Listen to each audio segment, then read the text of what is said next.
one of the things that I tell my students is that they don't realize it yet, but being 20 years old, 19 years old, 17 years old is super young. And so I declared to be an engineering major at 17 years old. I didn't even know myself.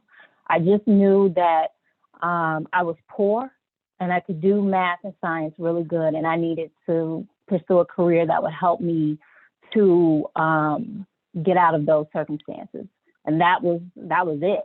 And at 17, I didn't have enough life experience. I didn't know enough about myself to have an idea of what I would really like to pursue. Like I said, I knew that I loved French. Like I loved it. The first class I took in seventh grade, I was 11. And I was like, oh my gosh, I am here on the south side of Chicago and I'm communicating with my teacher in another language. Like, I can't believe it. It was just an amazing thing for me. And so, I tell my students that some people at 17 years old know exactly what they want to do. And that's fine. You want to be an accountant and you've decided that and you're going to do that for the next 30, 40 years. That's great. But many of us want to do different things and try different things.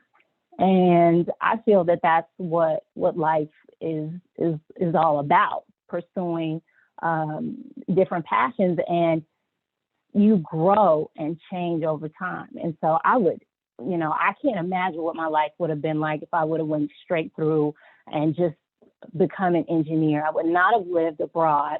I would not have had that experience. I would not be fluent in French, not like I am to this day.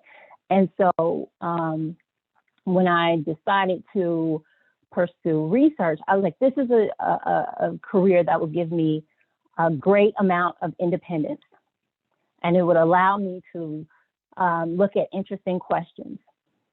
And that was really important to me. And so going into the business school, it allowed me to use, we do a lot of statistical analyses that allowed me to use, my kind of engineering background, my mathematical brain. And so it just kind of was a situation where so many things came together. You can be creative because coming up with an interesting research question and how to go about pursuing that. Like I said, the mathematical part, the independence part, I love working with young people. So actually it allowed me to all of these various interests to converge.